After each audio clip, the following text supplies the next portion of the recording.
and we've got a movie review. So we talked about it on social media, but if in case you aren't on Twitter or weren't following along, I found out that Steve Letarte had never seen Days of Thunder. Right? And that in itself is pretty miraculous, but we're going to bring him in. He's actually went and watched the movie, and so let's get his review. Bring on Steve Letarte.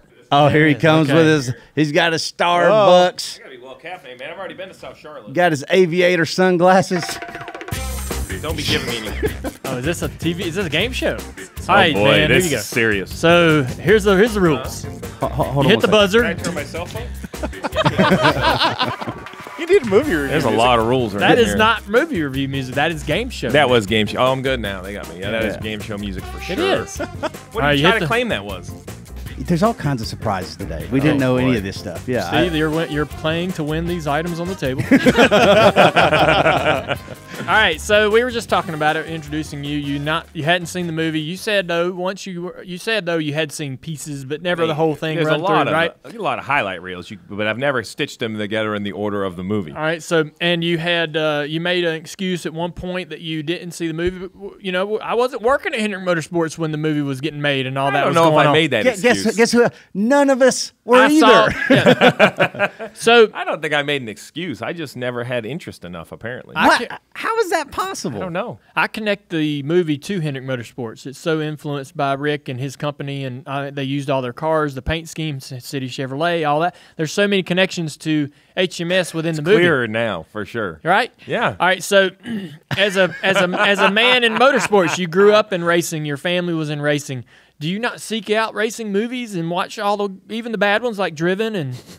Apparently not, because that one's not, and I don't know that one either. Well, we need to make a list of movies that you need to see before you take another step in your journey. Fire off a couple, and let's just see which ones he's watched. All right, so an easy one, Stroker Race. Nope. Oh, my God, Steve. You have to see Stroker Race. I don't think I'm a movie guy. That's all right. Clearly. You are. Of course you're a movie guy. Stroker Race, no. Driven, no. You don't need to see Driven. Okay. Stroker Race, Driven's a bad movie. Okay, good. I could. Six Pack. Nope. With Kenny Rogers. Nothing. Diane Lane. Nothing. I've never even heard of that one. Yeah, Six Pack. Really? No. My God. Right. I feel like you've let me down all this time. We've known each other a long time. Don't put this on me. Yeah, how has he let you His down? fault. How about Last American Hero? Never heard of that one either. Those are three racing movies about NASCAR stock car that I would see if I were you, since you're in the stock car world. I gotta start making some notes before everybody turns on me. You seen Rush? No. Talladega Nights. Talladega Nights, probably. God, if that's the only one you've seen. I'm sure I've seen it. Don't worry about that. I've seen that one. Don't put that one in your list. But I've seen that one. I'm sure of it. Yeah. Rush is Opie. Yeah, Ron Howard. Incredible film. Directed that. And it's about... Wait. I might have seen that Niki one. Lauda and... I've seen that one. Yeah. I've seen that James one. That's a great... I know that was the name. Yeah. I knew that one. That's a great movie. That was a spectacular movie. Yeah. Le Mans is an old movie. Grand Prix. Grand Prix and Le Mans. I would watch both of those. Yeah, I'm making my list. Well, Grand Prix amazing. Yes. I mean, come on. That's a great racing movie. Nothing. Senna. My goodness. I'm waiting I for have you seen to really the Senna make this documentary. list. The Senna documentary. Are you really going to make it? I'm making it. I don't know if I'm ever going to watch them all, but I'm going to make the list. No, we're going to do You this. and your son could watch them together. This will be very educational So for my him. wife was really, she said she made my son watch Days of Thunder twice. Didn't know that I hadn't seen it. She was very disappointed in Your me. wife- She was more disappointed than this table was. Wow. Well, She was crushed. She said, and I quote, she goes, "You know that's all about Hendrick, right?" And I was like, apparently I didn't. how does Hendrick let you get away with that? Ray I mean, Abraham on Twitter was also was very upset. disappointed. He was. Very- He was. I actually am You going to took put a it back beating. on him. Like, I mean, shouldn't that have been part of my job? Like, you know. That's what I think. I thought it was part of the entry interviews that Hendrick Motorsports employees go through. Right. And it might be, right. Steve. I mean, you still probably. I mean, you're just like, I don't need it. I'm Steve Letarte. I've got this. This is like the greatest. hey, that's the greatest. I was running impression. a mean broom. They have running a mean broom. Mean broom at the time. Like, yeah, you didn't have time. You were the broom sweeper. You didn't have time to be watching movies. No, we were committed. So you're here to give us a review of Days of Thunder. Your impressions after watching the movie. you know, it was a fine. You know, so here's the thing: I was tainted because after everybody heard that I hadn't, Twitter exploded, and half the people can't believe I didn't see it, and half the people were trying to downgrade the film. I know. I didn't like that. I thought it was a solid enough film. Like, Right. I'm not saying it was a highlight, like it changed my life, but I was like, of all the, you know, apparently. So I didn't put it. It wasn't a documentary type level, right? It was just a somewhat fictional kind of, you know. I thought it was pretty solid. I mean, it had real race footage from real racetracks. Right. People were mad they connected the wrong track to the wrong footage. I'm like, know, yeah. they're way too in the weeds. Like the fact that it was real cars of the correct era on the right race, that was good enough for me. Yeah. I didn't need a lot. So I was good with it. I was good with the whole thing. Right. I learned a lot. I put a few out, like talking to a car, totally real. Oh, you do that? Oh, yes. You've talked to your race cars Many times. Do you say a lot of? I'm going to give you an extra big No. oil pan. It's more. What I've learned Have you is ever said to a car? he was talking, and I more was begging. I think. Oh, I need you to turn the middle. I just need you to be good through the entry and turn the middle. Is this a conversation you're having when in the presence of the car or while? Oh yeah, you're... no presence of the car. So you know, there's a lot of times you're the last one at the shop. So much like here with the window, right? You see it out there. Yeah, you go out and have a little talk with it before you go home. So nobody's ever man. seen you have a No, conversation. you can't do with the car. conversation in front of someone. Yeah. Because they would Do think, you have the I don't know. conversation in your mind or do you say the words? Oh, you know me. They're out loud. I bet this has got to be on some. This got to be on some camera? security camera footage at HMS because they don't You know let it is. They don't let anything slide And for you that know they've Christmas watched party. it. Right. You know they've watched it. There's somebody at Hendrick Motorsports like, that idiot's talking to the car again. Yeah, Look right. at it. Well, Okay, so you talk to cars. Talk to the that was cars. that is Totally a real. realistic thing. Yeah. Right. Yeah. Right. What else? What else did you like about it? so look, like I said, I thought the footage was good, but the cars were cool. I thought the whole like that. That's what I expect racing in that era to be like, right? Like there wasn't a lot of. Now, I don't know about riding in the back of the trailer, but driving to the racetrack, the guys at the shop. So I've been up to the single-level shop forever. That was where Pop Hendrick's shop was, and like it didn't look exactly like that, but it was pretty dang close with a single roll-up door, the office in the back with the old coffee maker. I mean, that's kind of what it was. Yeah. So picnic table in the corner. I mean, I was there firsthand. So the barn in the movie, you know the barn, right? Yep. All right. The barn, I lived on Lake Norman on Irvin Road, and it's right across the street from Best Buy in Mooresville on Right. 150. Okay, yep. All right. Right next to Best Buy, basically, is where that barn is. Yeah. Still is. today. Still today. So no, this is a road back- trip I'm getting ready to take. right. When I leave here, I might go look for the barn. It's So there, yeah. If you're driving down 150 out of Mooresville toward Denver, Irvin Road is on your right. We used to live down that road.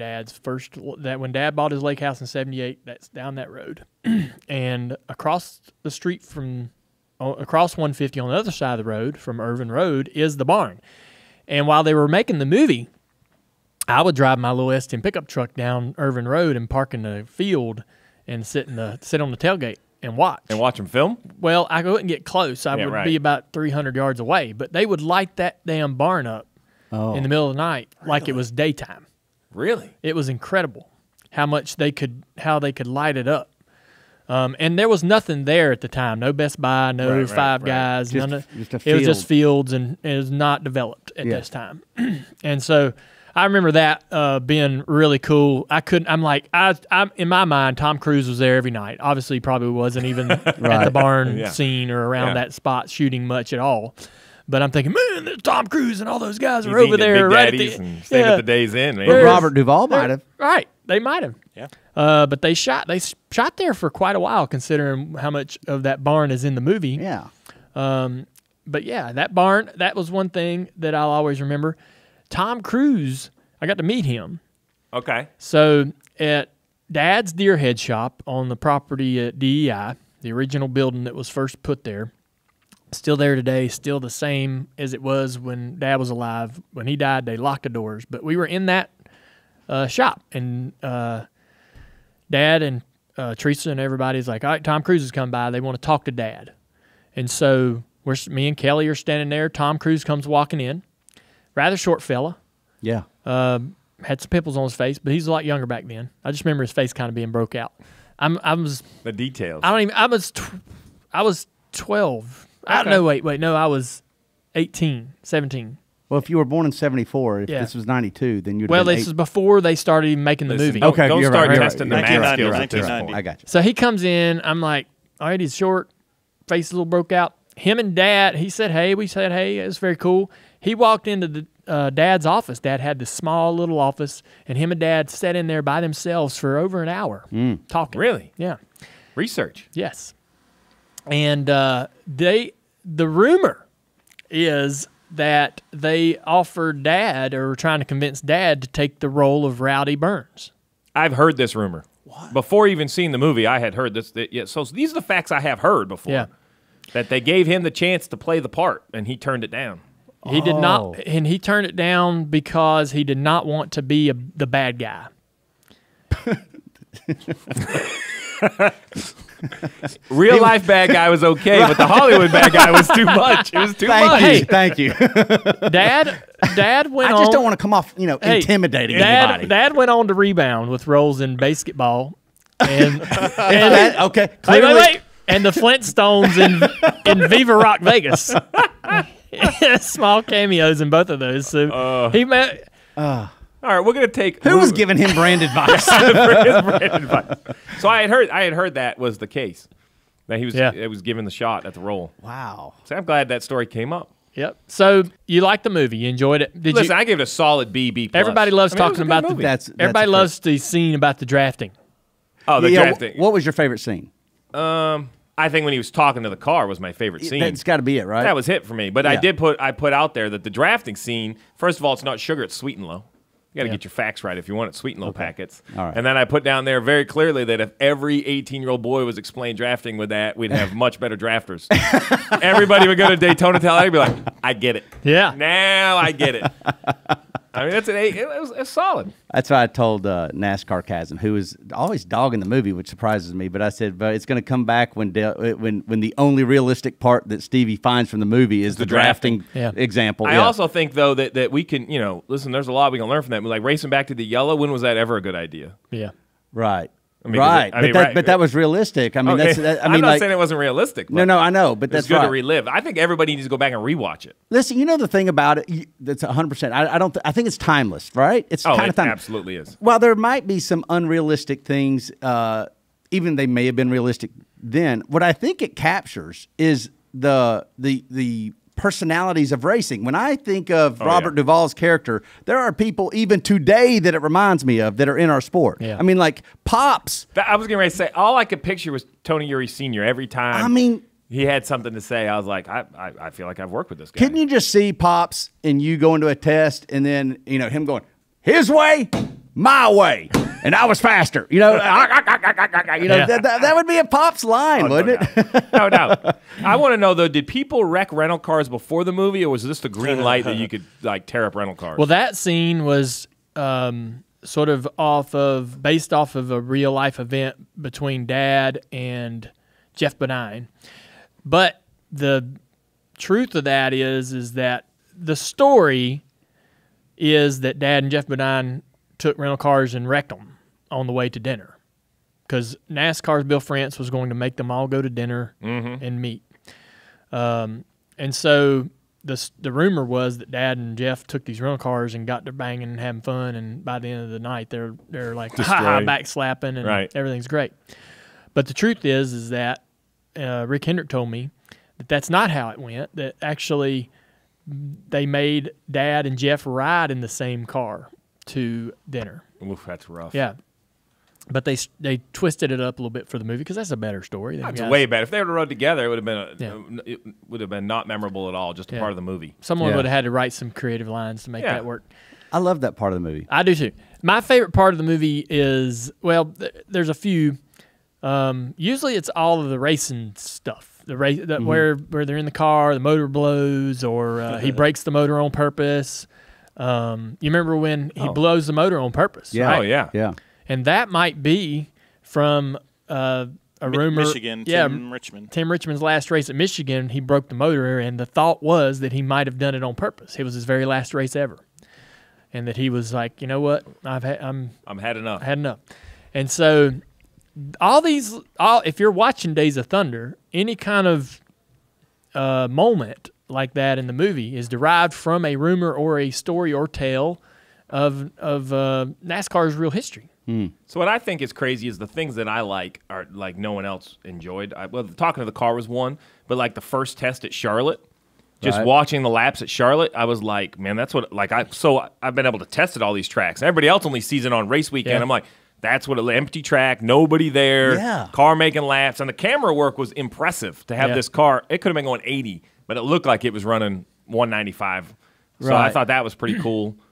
I'm with you on the there was a couple parts in the movie that threw me, even as a kid, and even today kind of threw me, where I sort of got disconnected, was where they mock get pulled over on the side of the road by the police officer.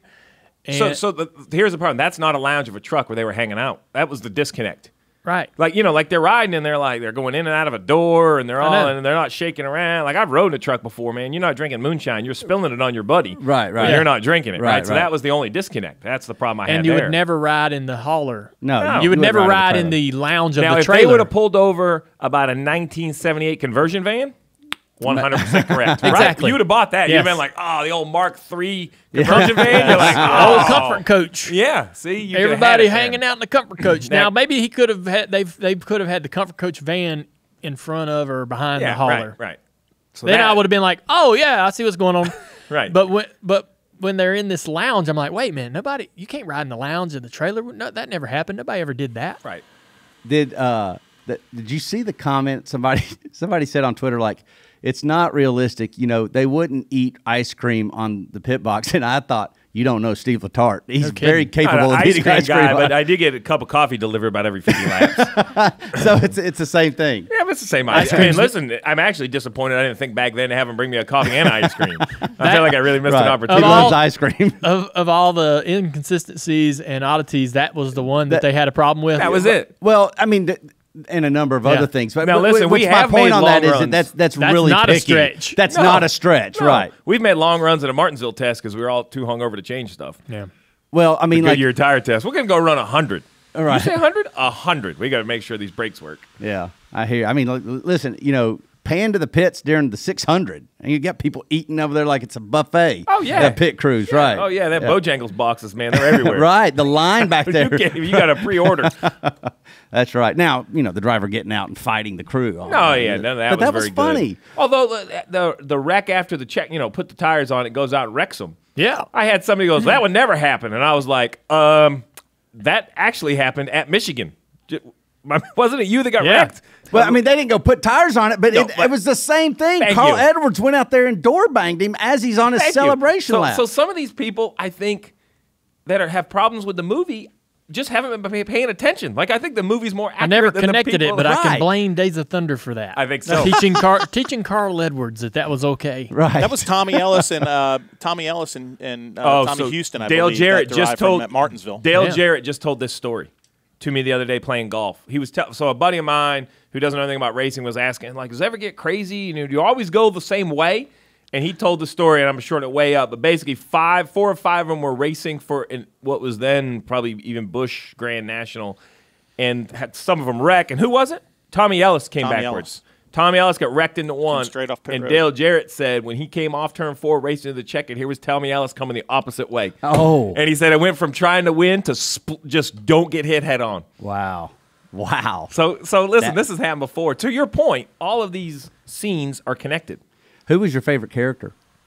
Oh, man, I got to take Robert Duvall? Yeah. Who's your second favorite character? The guy that played Rick.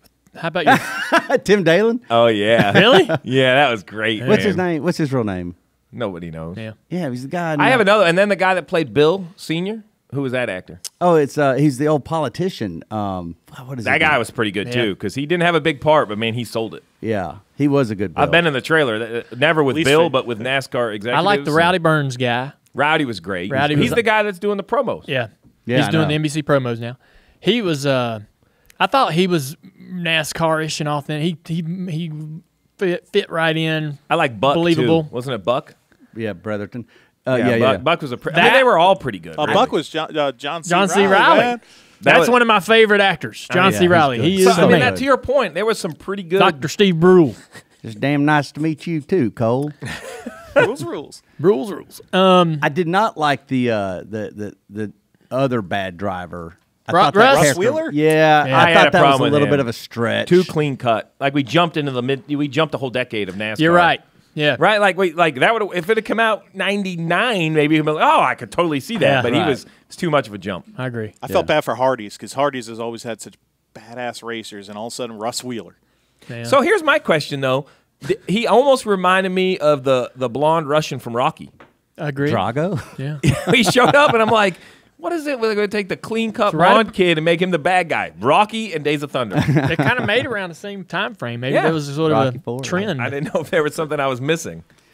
We got to get him watch another racing movie. This is so much fun. I Having agree. him review them. So- It was a big day. All right, we need we're going to need a movie review on the movie Stroker Race. Stroke race. All right, I'm putting so that's this your next down. one to watch, and we'll have you back on to discuss your thoughts on that. That's starring Burt Reynolds. I've never not liked a Burt Reynolds movie. I'll You just will go into that. love this one. So I have a lot of great movie quotes, but no racing movies, surprisingly. We'll change. What that. do you mean? I mean, Like I've seen all the other ones. You want to like the band, like you smoker. Smoking the Bandit. Yeah, You've like- watched it. Yeah, Animal House. He like, looks all at the me classics. like, of course I've watched I mean, Smoking the that's Bandit. my point. That's why I was crushed. I was crushed. So listen. So where I have my own Tom Cruise story. So Okay. he came to a banquet in New York and sat at our table. Because of the Jeff Gordon retirement. Was that it? Remember, he was the surprise. But I don't think wasn't Jeff he? had retired No? yet. No, it was another banquet he was there for, a Okay. Jimmy Championship, I think. Long story short, my wife is infatuated with Tom Cruise. And he comes, sits at the table, and he's super polite, and he stands up, and she stands up. It's very nice to meet you. And she's like lost in his eyes. And of course, I ruined this because my wife's like, he's so engaging, and he's so this, and he's so that. And I'm like, yeah, he's an actor, and a good one. Yeah. And it crushed her. She was like, I thought I had a moment, and now you're telling me he was just acting. went- Hold on. I think she's right, and you're actually wrong, because I think he is. I think he goes out of his way to be very engaging. He came to Fontana. I was All going to right, say. so maybe I'm wrong. Oh, You are. So the imagine that you agree with Trish. 2008, I believe, we went to Fontana, and I'm driving for Rick with Tony Jr., the crew chief, and we got in a wreck. Casey Mears spun out in some That's weepers right. and clipped the right rear and spun me in the wall, and we went to and it rained the race out, and we had to spend the night and finish it the next day. Oh. So Tom Cruise was in the garage while we were working on the car, and he had his son there with me. But Tom Cruise comes over, and he burns a hole in you when he looks at you. That's what she said. I thought he was 100%. trying. He's right. All right. He's I thought right. he was there for a second. He's trying to convert me over to Scientology, just with his gaze. And whether or alone. not he was trying, he is now a Scientologist. Yeah, Dale Jr. right, No, I'm right. kidding. But anyways, he was he was very easy going and like just walked up and go, "Hey man, tough luck." You know, we just started having a conversation. I'm like, yeah, That's exactly my takeaway from that. When he came, I mean, he had his son there. Yeah. His son was about 12 or 13. And when Tom Cruise talks to you, he really connects his eyes. I mean, he really does. Yeah. Everything Trish Listen, said is if right. If you're going to So, keep yeah. agreeing with her, I'm not coming back on. And then he introduces his son, which is a really cool thing to do if you're Yeah. Tom Cruise. never He's like, hey, once this is my breaking son. eye contact. No, he here's my doesn't. son, 12 years old. Say hello. Say, Right. Say hello, son. But I thought that Tom Cruise was a true gentleman and all that stuff. I mean, like he had a swarm of people. Of course, Rick Hendricks walking around like, I got two rock stars. He's sitting there going, I got Dale Jr., I got Tom Cruise. Look at my life. the only mistake I made today is I was going to get a City Chevrolet hat and wear it in here. There's one right there. Oh, Yeah. I could have worn it. But Yeah, that was also the first race in Fontana where I learned that you could use the apron in turn 3 and 4. Just for no, I know that's neither here nor there. Really? Yeah, that was the first time I ran the apron in 3 and 4 that week. I had forgotten that the Tom Cruise race was that race where you wrecked like it was like Yeah. the first 10 Yeah. laps. Didn't you right? wreck at Rockingham and have to come back the next day to finish too?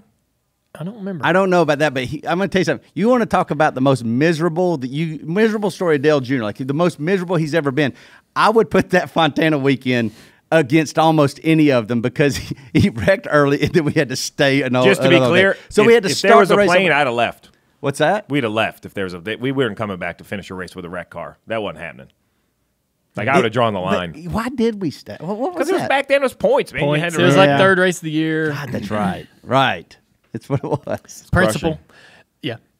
Oh, that was terrible. And the Daytona 500 is still king, even in the movie. There was a lot about the movie I enjoyed. I don't really have a lot of complaints. I was expecting to have way more complaints. It didn't change my life, But it was a quality 2.5 hours spent with my family sitting in the living room. Oh, you all watched it together? Oh, you kidding me? When I told Trish what's going on, she couldn't run Netflix a month ago. Now she's like Netflix Pro. Oh, it's right here. We can rent it. Oh, yeah, here it is. Everybody sit down. Tyler came in the room talking. Hey, sit down. We all sat there and watched Days of Thunder. Like a family. Yeah, nothing like watching the drafting scene with your wife and 2 kids. I'm going to tell you right now. Nothing clears up drafting more than Tyler, pay attention. Ashlyn, cover your eyes. That's hilarious. That's great. All right, stroke race. I got my notes. Stroke race, man. That'll be the next one.